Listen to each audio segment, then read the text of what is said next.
Hey guys, I thought I would take a break from the how-to videos and give you a tour of my garden. Several of you have asked to see it, so why don't you come on and look.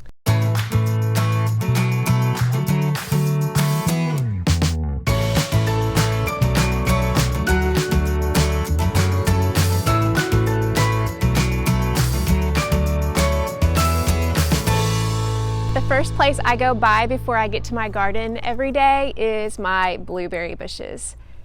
They are amazing. I have 5, I actually just planted a 6th, and I can't wait to have homegrown blueberries very, very soon. So here is how I go into my paradise every day. Here it is. I would say that I have about 2,500 to 3,000 square foot of garden space. I haven't exactly measured that, but I have it split up into 2 portions, a north side and a south side. So we'll head over to the north side first. But before we do that, on our way there, we have what I have is a self-watering raised bed here that I just planted this year. In it right now we have eggplants and we have California bell peppers. This is definitely new for me. I have actually never grown eggplant before. They have gotten pretty beaten up by the flea beetle, but hopefully they'll be okay. And then I have California wonder bell peppers. I haven't grown them in several years. I usually do emerald giant, but I thought I would mix it up a little bit. And then on each side of that, I have a little baby cranberry bush. I have one on each side because supposedly cranberries love marshy areas, and this area of the garden definitely is wet and stays wet a lot. And plus we eat cranberries. Okay, well, I eat a lot of cranberries, so that's one other reason I wanted to grow this bush this year. It's brand new for me. We'll see how it works. Okay, so behind me we have the north side of the garden, and it's actually going really well. It tends to be the wettest side of the garden. So behind me here I have strawberries, which are pretty much done for the season. We've been harvesting them for a couple of weeks, but we also had a really wet and rainy spring, and so we didn't have a lot of success with the amount of strawberries this year compared to the ones in my raised bed, which you can see right over here. So we actually had more production out of the strawberries in my raised bed, mainly because we had so much rain. But besides the strawberries, I have 2 plantings of tomato plants. So walk with me over here and I'll give you a closer look at them. On the front side, you see the tomato plants in the ground. I actually need to put a cage over that. And I have them caged with my concrete reinforcing wire tomato trellises. I've used these for several years and I really, really like them. They're very sturdy.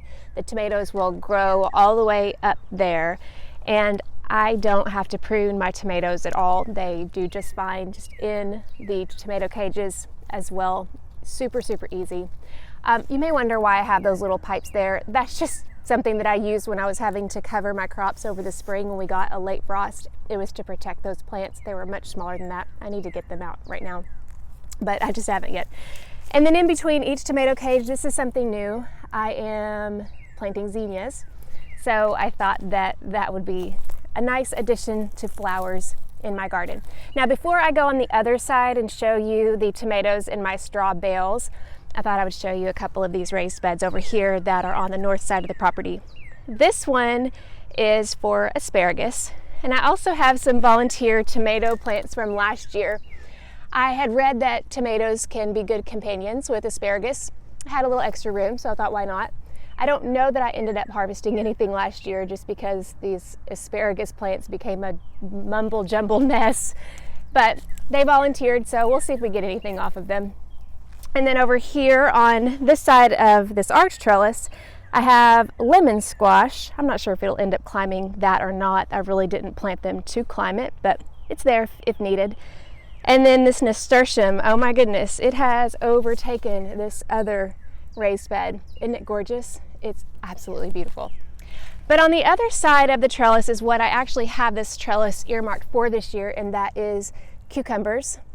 And they've been a little slow this year, I think partly because of the cooler spring And then over here, they get a lot of shade right now. So hopefully when I harvest this garlic here, which is next, hopefully they'll be able to get some extra sunlight.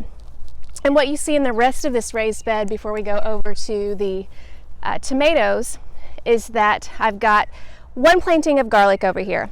I actually have another planting somewhere else that I'll show you in just a second, but I like to interplant peppers in between my garlic because in my area, garlic typically comes out in early June, and then that's when peppers flourish. I have a lot of Bermuda grass in this bed. I have not been able to get it out, so I need to come in and weed it. That's an ongoing issue for me. But hopefully in the next couple of weeks, I'll have all that garlic harvested and those hot peppers will be able to take over. I also have some beets on this side of this bed, and I have some lettuce here that I've already harvested because it was starting to go to seed. I also have a few eggplants you could probably notice here, and they were just completely overrun with pests. So maybe they ended up being a trap crop over here and the other ones will be okay. We'll see. Over here we have the straw bale method of growing plants. I've never done this before, but if you follow me on Instagram, I've been sharing my progress on the straw bale method. I have 6 bales here. The 3 on the left I conditioned with blood meal, and then the 3 on the right I conditioned with Milorganite. I was just kind of testing the difference between the two, and you can judge for yourself. Most of the plants are actually pretty healthy, except I did lose 2. There's a bale over there that doesn't have any. But most of these plants are really healthy. They're just much healthier over on the ones that were conditioned with Milorganite. But I've got Amish paste in San Marzano. This is an Amish paste tomato here. You can see a little baby Amish paste up there. And then San Marzano, I haven't grown this one in many years because it didn't do that great for me, but I was a very beginning gardener, so I'm trying it again. And you might notice here I have a cantaloupe also that I've planted in between those 2 tomato plants. Same thing here, I've got an Amish paste here, San Marzano there, and then I also have a watermelon plant that I planted in soil blocks and transplanted. It's doing really well. And then here is a straw bale that I had 2 tomato plants that died. I don't know why. At first I thought there was something wrong with the straw bale, but obviously this honeydew is doing perfectly fine. So I actually started new tomato plants indoors, and so I'm going to be planting more out here soon to take up that space. Then we walk over here and you can just see how healthy these plants are. I think this is Amish paste, and then Juliet, Amish paste, Juliet, Amish paste, and I think I have black creme over here on the side. And I may have to end up pruning some of these. As I said, I don't prune a whole lot. Actually, I haven't pruned my tomatoes in many years because I did a test a few years back on tomatoes that I had pruned versus tomatoes that I didn't prune, and the ones that I didn't prune actually not only produced more for me, but they also succumbed later to disease, which I know is completely opposite from what you hear from a lot of people, that you need to prune them so you'll have airflow so there'll be less disease. And I live in an area where we get a lot of disease, but I found it to be the opposite. I found that year we had a really bad septoria leaf spot, and I found that the tomatoes that I didn't prune, they lasted longer and they were able to give me more of a harvest than the ones that I did prune. But still, I thought after that year, why would I want to go through the labor of having to prune all my tomato plants if I'm gonna get a better harvest if I don't? So that's why I don't prune mine anymore. I typically like to keep them in cages like you saw with the concrete reinforcing wire, but this may be a different story. I just haven't decided yet because I'm not caging these in the straw bales. I am tying them up to the cattle panel here, but as these grow pretty large and I may not be able to completely get them all tied up, I may have to rethink that. I may have to end up pruning these just so they don't go out of control. But right now I'm watching it real closely. I don't see any kind of evidence of any disease so far.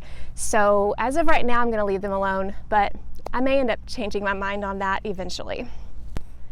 Moving on from the straw bales, I have a couple of areas here that these two areas have been just really challenging for me in my garden. As I mentioned, this is typically a lower area, and so when we get really heavy rains, I just have a hard time with things growing from seed. And so you can see I have corn plantings here. That actually was supposed to be 4 rows. It ended up so far only being 2. A lot of these I ended up transplanting from soil blocks when I saw that the germination rate was so low. I don't know if I had birds that were stealing the seed or what. But anyway, I do have some corn coming on, but this was supposed to be a row of okra, a row of melons, and another row of okra. I had a few okra that came up and then no melons. So I went ahead and reseeded the okra because okra grows really easy here. This is one of the ones that did come up. And then I planted some melons from soil blocks, and I transplanted them yesterday. So those melons will be a little bit behind the ones that I have here in my straw bales, but at least I'll have them. I live in Arkansas. We have a really long growing season, so we should be okay on that. But I'm definitely watching these two areas pretty closely. The next area here, I'm actually really excited to show you because it's a brand new raised bed. It was one I built over the winter. And I've done lots of different tests on different raised bed soil combinations. And this one is one that I've never tried before, but as you can see with these Roma tomato plants, they look amazing. I'm going to give you a close-up in just a second. But what I did is I lined the bottom of these raised beds with sticks and pine cones and pine needles and extra garden waste that I had in my garden. I think okra stalks from last year, I think I threw in there, basically all these like extra refuse at the bottom.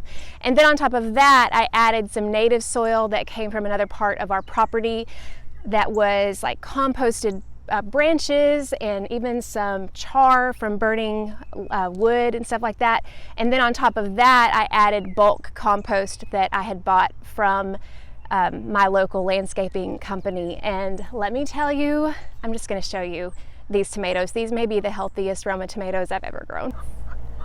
In each of these 6-foot segments, I have 3 Roma tomato plants. And just a couple of weeks ago, these tomatoes were overrun with aphids. There's still some here, but this morning I found so many ladybug larvae, and one was actually eating an aphid. That was a pretty cool discovery. But these are just going crazy. I can't wait to see what kind of harvest they bring. You can already see that there's tomatoes coming on. And in between the tomato plants, I have basil planted. I've just always done that. I do harvest basil and make basil pesto and freeze it. This is an interesting thing that I'm not quite sure what to do with. So, you know, like one of these things is not like the other. We have this huge tomato plant right here, supposed to be a Roma, but it's really tall, and I'm wondering if my seeds got mixed up somehow. I'm looking at the fruit here, and they're not clustering like Romas. I'm almost thinking these are Amish paste. If that's the case, that's gonna really mess up my garden plan, because what I do here after these Roma tomatoes harvest is I will take them out and I'll plant something else. So I may have to rethink that if that ends up being an Amish paste, because Amish paste will continue to produce all season long.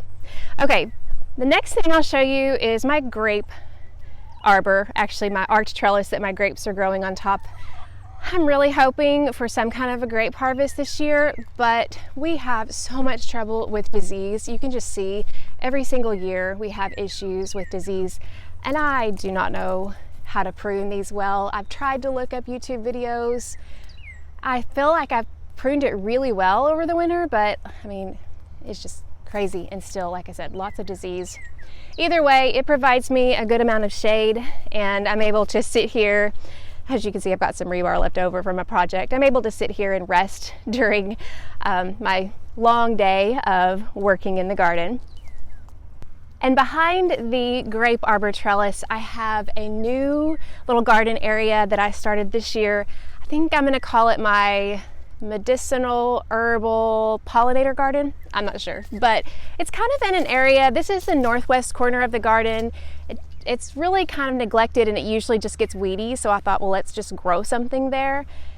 So I put a variety of different plants. I mean, it's still kind of gotten a little weedy, but you can see here I've got some borage, and that will be a good plant to attract pollinators, and supposedly it's really good tasting. I've never eaten it before. And then I've also got some feverfew, which I really love feverfew. And then this is valerian. I've got lots of different valerian plants. I've never used valerian root, but I hear good things about it for a sedative property. So we'll see. And then this, I have 3 or 4 plants of milkweed.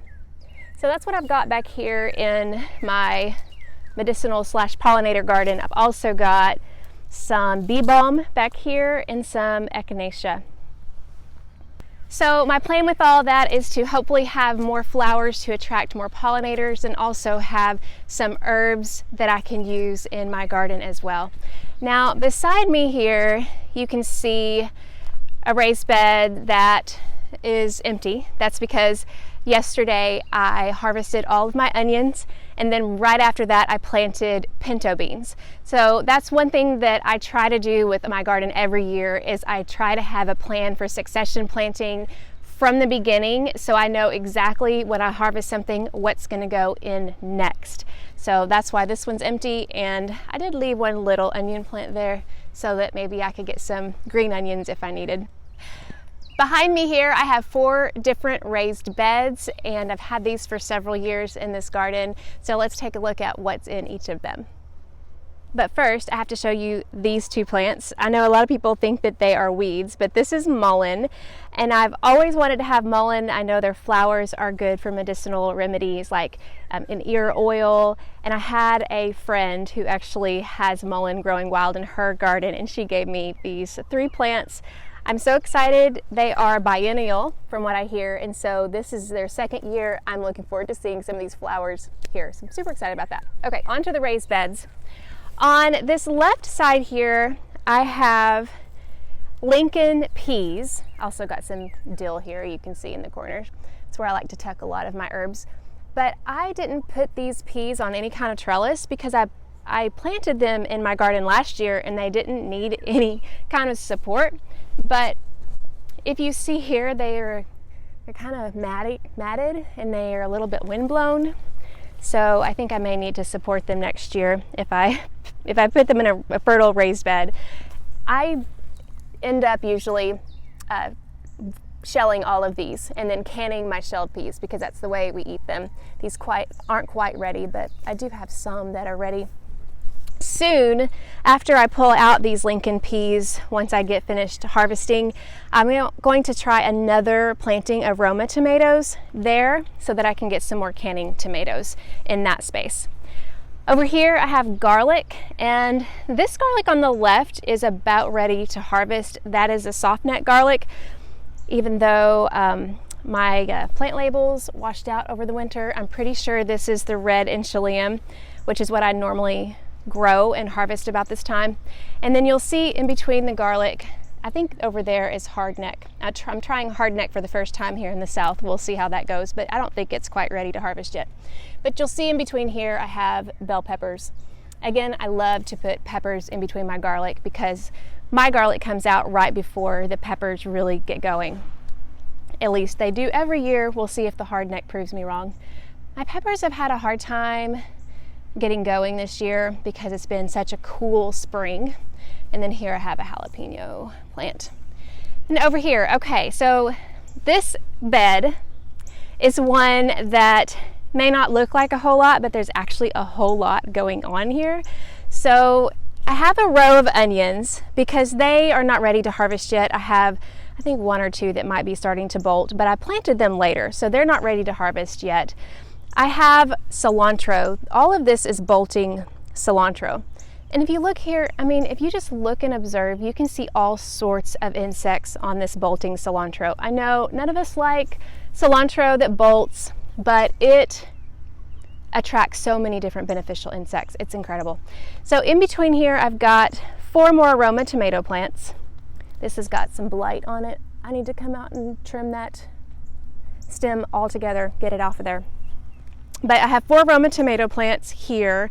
And then on the other side, I have radishes and carrots. Most of what you see here are radishes that I've let go to flower. Again, I see so many insects on these, especially in the morning. A lot of syrphid flies are around, and so I like to keep them out as long as I can. This one's about done, so I'm probably gonna pull it out pretty soon. The problem is that these are actually providing some shade for the tomatoes, which I don't need right now. So I'll probably pull these out before long, but I like to leave them as long as I can. The same thing here. These are carrots that I planted last fall and I didn't harvest them in time, so they're getting ready to set seed. But when I have had carrots that I let flower, these are not quite flowered yet, but they're almost, they attract so many beneficial insects. So I'm really hesitant to take those out too, because they are so beneficial for attracting beneficial insects. I've seen all sorts of ladybugs around the carrots and syrphid flies and all sorts of things. And then in this bed, I've got a couple of things going on. You see some nasturtium there, but I've also got a row of cabbage and a row of potatoes, another nasturtium there. My cabbage has had some issues this year. I had a couple that just didn't survive the transplant, and then lately it's been cabbage worms, because you can see the holes in there. I need to get some BT out here because I don't know that I'll be able to keep up with hand picking like I've been doing. But back here you see potatoes. I'm testing growing potatoes in raised beds compared to in my ground bed, just to see the difference, because I've found that in a lot of places and with a lot of crops, I've found that raised beds really outperform my ground beds. And a lot of that has to do with my native soil and the soil quality and all that, I know. But when I can get so much more harvest out of a less amount of space in my raised beds, my plan, honestly, I don't think I've ever shared this before, but my plan is to add more raised beds every year and have just a very limited amount of ground bed space, because there are certain crops that as of now I need to keep in my ground beds, like corn and even my pole beans on my A-frame trellis, which is, I'm going to show you that in just a second. So that was the north side of my garden over there. And now I'm going to walk you to the south side of my garden. And as we walk this way, I've got raspberries that are just starting to get ripe. Not quite yet. That's not going to pull. I know for me it is a race to beat the birds to see which one of these are going to be ripe. Not quite yet. Haven't had one today, so I'm thinking there might be some that are ripe. Oh, that one is. Let's see if it's good. Let me tell you, when you pick a blackberry before it's ripe, before it just comes off in your hands, you can tell there's a difference between how sour it is and how sweet it is. But those are my blackberries, and I also have some raspberries down here. They haven't started to flower quite yet, so they're not quite ready. I need a better setup for my blackberry, my raspberry trellising. I've had this for 7 years. And I keep having to redo the ropes. I really need to change that. So if you have any suggestions on how to trellis my blackberries and raspberries better, I'm all ears. Okay, so let's take a look at the south side of my garden, and let's look at what we have going on here. The first thing we've got going on here is I've got 2.5 by 10 foot raised beds, and it's kind of hard to see what's in here because these things are going crazy with carrots. I've never seen carrots this large. I guess that just shows you how fertile this bed is. But in between here, I've got a squash plant. I think that's a lemon squash. Let's see if we've got even some baby lemon squash in here somewhere. And then over here, we've got zucchini. I think I've got some zucchini getting ready to come in too in there. And then here is just a regular yellow crookneck squash. I know I've got one of those that I need to get ready to pick. Yeah, that one needs to be picked pretty soon. And then I have another lemon squash. And then over here, climbing another arch trellis, I have a cantaloupe. And then I also planted some pole beans, if these pole beans can get through there with all the carrots. I had no idea I had so many carrots that would be in this garden. And then I also have a perennial insectary mix of some sort I bought from Southern Exposure Seed Exchange behind here. This is always just typically a weedy area, so I wanted to add something that might benefit the garden. So that's kind of what all that mess is back there. But anyway, that was that bed. And then here we've got my arch trellis. Like I said, the cantaloupe and the pole beans will be climbing on that side. And this side, I'm hoping that this loofah will start climbing. It's kind of started out slow, but hopefully it'll be starting to climb soon. And then on the other side of this, I have beets. This is actually my first year growing beets in the spring. I've tried it in the fall. It hasn't worked out well for me. I don't know what I've done wrong, but so far I've harvested some beets and I'm waiting for the rest of them to harvest. I've just recently fallen in love with pickled beets and my daughter loves roasted beets. So I'm really, really hopeful we can get a good harvest of beets this year. But that's what's going on behind me here. And then over here you can see the A-frame trellis. This is what I grow my pole beans under. And so before we get there though, let's look at what I've got going on right here before that. This is an example here of relay planting that I love to do every year. It's a benefit of living where I am because we have such a long season. But you see here I've got peas here and then peas there, that they really are just kind of done for the year. I have a few more I'm waiting on before I pull the whole thing up. Like, I may just end up saving seed, I'm not quite sure yet, but I just have a few more left. But beside them, I've planted some okra. And this is Alabama red. I've never grown this kind of okra before, but I'm such a huge okra fan. I wanted to try something a little different than just my Clemson spineless that I'm typically growing. So I planted that beside the peas, because then I'll take the peas out and the okra can expand. And then in between those two, I planted a row of potatoes just because I had extra room, and why not? Had extra room, extra potatoes, why not plant some more? And then here also I have some more okra. So I'm gonna have 2 rows of okra, and then same thing with the peas here.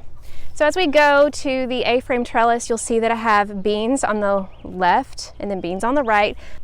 I do plant on both sides of my A-frame trellis.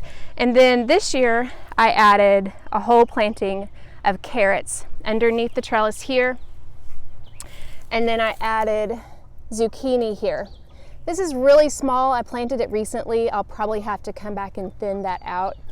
This is on the south side, so I'm really expecting this to be able to have plenty of sun even once these beans start climbing, but it's an experiment. I've never done that before. But here we have celery. I've never grown celery before. The reason I planted celery and carrots underneath this A-frame trellis is because we tend to get hot really fast here in Arkansas, and carrots and celery, so I hear, like I said, first year growing celery, are cool season crops. So as you can see, the sun is facing the west right now, and so they're getting a lot of sun in the early part of their growth. But as these pole beans start to climb this trellis, everything I'm in right now will be under shade. And so my hope is that maybe by putting the carrots and the celery underneath this A-frame trellis, that they will get enough shade to maybe allow them to last a little bit longer before having to really struggle with the heat. So that's my goal. I've actually done that with carrots in the past and it's worked well. It's been many years since I've done it, but I decided to do it again this year. I just wanted to make a lot more use of the room that I had this year. I haven't grown underneath my pole beans in many years, but I don't know, there was something about me that I just wanted to make every single space usable. And this was all before the coronavirus. So now that all this has happened, obviously I'm really grateful that I planned my garden that way. So we'll see. Hopefully everything will go well with the carrots and the celery. But one thing I will show you here is that this set of carrots right here that are growing under the A-frame trellis, and that set right there that are in that raised bed, They were planted at the same time, and you can see a huge difference in the growth of those two, and I can see this all the time. When it comes to the fertility of their soil, it really does make a difference, and even the quality of the soil, because I really think this area where my A-frame trellis is actually a very fertile part of my in-ground soil. If I had any that was really good, this is it. But I still think a lot of it is because it's not compacted in a raised bed, not walking on it on a raised bed. And I just think, especially when it comes to those carrots, I just think they had a much better growing area in that raised bed compared to in the ground. But the ones in the ground are still looking good, so I really think that I will still be okay. But that just really goes to show, at least it shows me, how important the quality of the soil is, because I can just see it in the differences between different crops. And you're also going to see that in a minute when I get to my tomatoes, that all of my tomatoes were planted within a couple of weeks of each other, but the ones that you saw before in that raised bed, none of them look like that, even though they were planted at about the same time. And it all goes back to soil fertility and how important that is. So let's move on here from the A-frame trellis. I didn't tell you this, on this A-frame trellis I have planted black beans. I'm going to be growing those to shell out for black beans. And then on the other A-frame trellis here on both sides, they are Blue Lake pole beans. Those are for canning. So that's what I have going on there. And I adjusted that. Usually I just do them with canning beans, but I've had so many green beans in the past, I didn't feel like I needed that. And I wanted to adjust it because we've been eating a lot more black beans lately, and I wanted to have room for that. So next we have potatoes. And the potato crop has actually kind of struggled a little bit because we've had so much rain. It has struggled with a little bit of disease. These ones really don't show it as bad as the ones over here, but this is also probably the lower part of this garden, so that would probably kind of make sense. And maybe I should dig them up now, but I think I'm just gonna let them stay there for now. We don't have any rain in the forecast, and let's just see how it goes. Beside the potatoes, I now have actually this is another dual purpose row here. This is green arrow climbing peas, and then I planted sweet potatoes underneath them. Again, like the other peas, these are pretty much done. You can see there are a few left, but for the most part, I have already harvested all of them. They're starting to turn yellow. They're pretty much done. But I have sweet potatoes here that I grew out from my harvest last year, and they just start taking off whenever it starts getting warm. So soon I will harvest the rest of these peas. That one's ready to go. And I'm gonna take the peas out completely, and then I'm leaving this fence here. I know it's all bendy and I probably need more T-posts, but I didn't have enough. And they will actually climb this, and it'll keep them a little bit more contained. Last year they went all over my garden. This is a different variety of sweet potatoes. I think it's garnet. I'm not quite sure because I started it from an organic sweet potato I got from the grocery store. So I have no idea what kind it is, but I did that last year and then grew them and then saved them. So this whole row is whatever variety that is. And then this whole row is Beauregard. And then over here, I've got another planting of tomatoes, actually 2 rows of tomatoes. I forgot to label what these are. I can't remember exactly. I'll be able to figure them out once they start actually producing, but I think we've got some Juliet. I know I've got some San Marzano. I think these are San Marzano for sure. And here I have pinto beans. This was kind of an accident. Last year I planted pinto beans beside my tomato plants, and they grew up the cage about halfway. And it worked really, really well because they ended up shading my tomatoes just a little bit, which was good for the Arkansas heat. And so I decided to do the same thing this year, planting my pinto beans kind of in little semicircles around these cages. So that's what I've got going on here. And then if you noticed on the other side, I have another row of Roma tomatoes. And Roma tomatoes, which you probably didn't notice in the other planting because they had overtaken the staking, but I use Florida weave to stake my Roma tomatoes. You can see those here. I've done one set of of the trellis here on these, where I've had to do 3 in the other ones. And they're finally doing better now that it's gotten warmer and we're having less rain. They're doing pretty well. And let me show you this here. This is actually a volunteer tomatillo, and I have them in lots of different places in my garden, but I'm leaving it here because it's attracting some kind of insect that is loving to eat it. And so my thought is if it's eating the tomatillo that I don't plan on harvesting from this year, then maybe it's leaving my tomato alone. That's kind of my thought here, is to kind of leave those for a little bit longer and just let them grow. Who knows? I have 2 here, so maybe they'll cross-pollinate and I'll get tomatillos that I didn't plan on this year. But that's why I'm leaving those where they are. And then finally, my last bed that I'll show you today is my bed where I planted black-eyed peas. Our family loves canned black-eyed peas. I'd actually never eaten them before I grew them, but I'd heard they were really easy to grow in a southern garden. So I grew them, learned how to can them, and my family loves them. So I have to make room for black-eyed peas every year. So that's what this last row in my garden is. Thank you so much for joining me in my garden tour today. This is a look at my big garden. I say that because I actually have a couple other places that I'm growing things, and I may end up doing a separate video on those. I created a new raised bed kitchen slash flowers slash herb garden right outside my patio, and so I'd love to show you guys a tour of that someday. And then I also have areas on the property where I'm growing apple trees, peach trees, fig trees, and elderberry bushes, and all of those are either in their 1st or 2nd year, so I haven't had a chance to harvest them yet, but especially the ones that are on their 2nd year, they're doing well, so I have my fingers crossed. So hopefully I can share with you where those are and what's going on in that part of my garden in another video. So hopefully you have found some inspiration by taking a look at what I've got growing in my garden. I definitely didn't start out this large, but it's something that I've built up to, and it is my absolute favorite place to be. I just love it, and I wouldn't give it up for the world.